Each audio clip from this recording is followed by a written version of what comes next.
Subscribed share है 15,000। कौन सी company के मतलब कौन से शेयर हैं, तो दोनों के लिए ही इक्विटी शेयर और इक्विटी शेयर है। फिर उसके बाद रिफंड एप्लीकेशन मनी, तो 3,000 शेयर का पैसा हमने रिफंड कर दिया, वो भी जो भी एप्लीकेशन होगा। और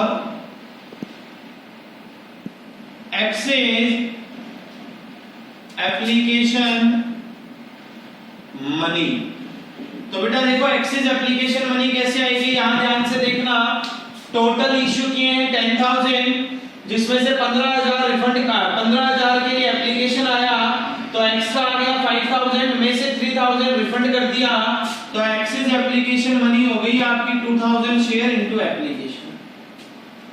अब हमें आगे चलते हैं, तो सबसे पहले हम देखेंगे application, then allotment, then first call. Application पे 4, अलॉटमेंट पे 4, फर्स्ट कॉल पे 2। तो यहाँ एप्लीकेशन पता लग गई 4, तो इसको 4 से इंटू करेंगे तो 12,000 तो आपका रिफंड हो गया, 8,000 रुपीज आपका एक्सेस हो गया। उसके बाद 400 शेयर हैं एक शेयर होल्डर के,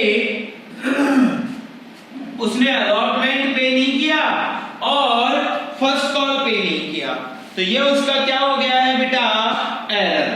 अब हम क्वेश्चन करना स्टार्ट करते हैं, आइए बेटा होती है ना।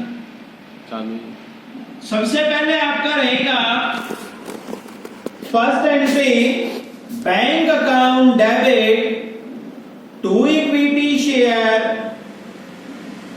Application account. एक शेयर पे एप्लीकेशन 4 रुपीज है, तो 15,000 शेयर पे एप्लीकेशन हो गया 60,000 रुपीज।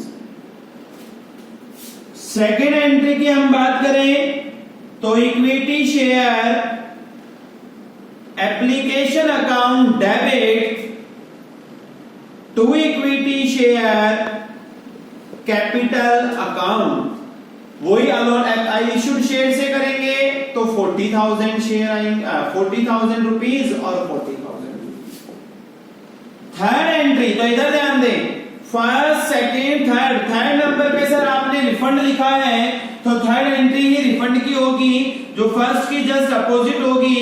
तो एंट्री पास करेंगे आप equity share application account debit to bank account. कितने से होगी बेटा, 12,000 से।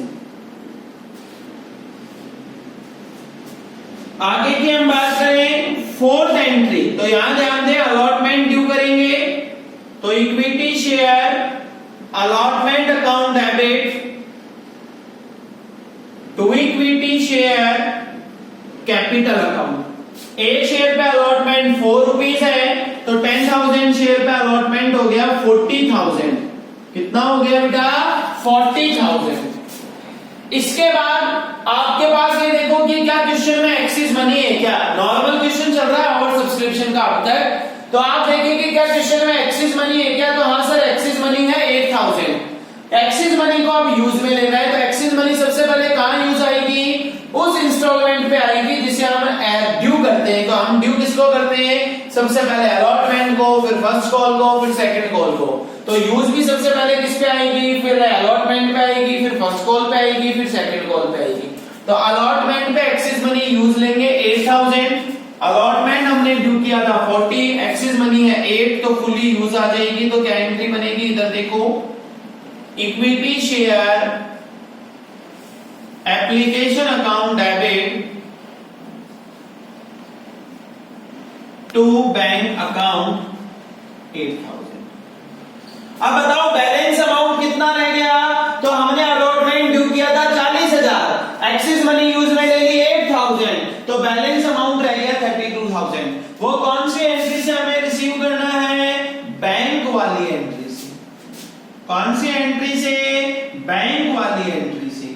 क्या एंट्री पास करेंगे?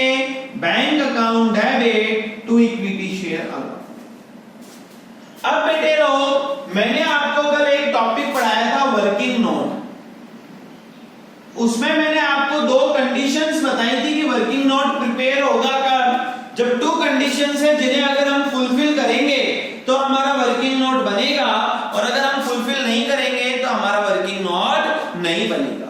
वो कंडीशंस क्या क्या थी वो ध्यान से सुन लो। कंडीशन फर्स्ट क्या थी? ओवर सब्सक्रिप्शन का क्वेश्चन होना चाहिए, तो देख लो ओवर सब्सक्रिप्शन का क्वेश्चन है। सेकंड कंडीशन क्या थी? ध्यान से सुन लो, जिस इंस्टॉलमेंट पे एक्सिस मनी यूज हुई है, मेरी बात ध्यान से सुनना, जिस इंस्टॉलमेंट पर एक्सिस मनी क्या हुई है? यूज हुई है। जिस इंस्टॉलमेंट पर एक्सिस मनी यूज हुई है, तो हमारी एक्सिस मनी कौन से इंस्टॉलमेंट पे यूज हुई है? अलॉटमेंट पे। सॉरी बेटा, यहां आएगा इक्विटी शेयर अलॉटमेंट।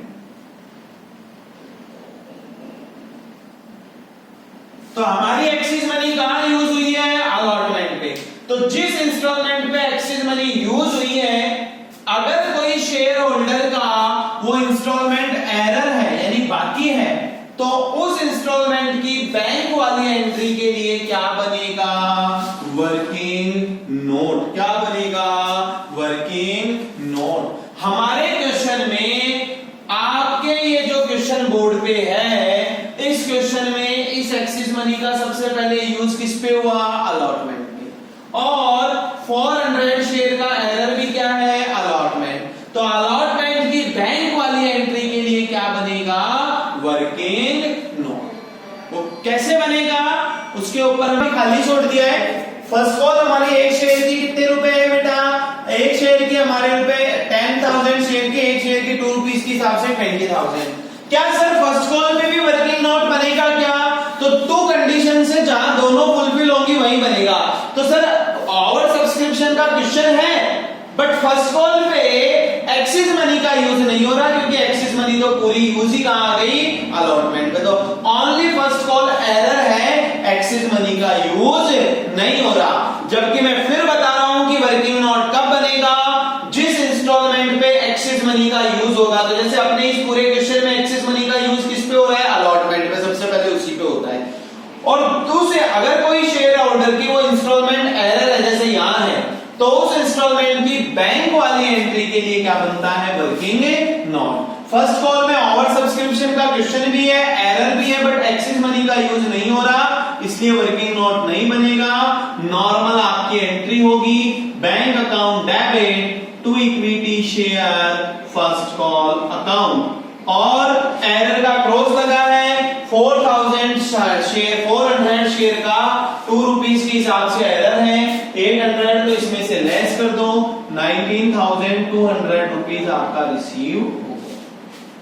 मतलब जब वर्किंग नोट नहीं बनेगा तो नॉर्मल जो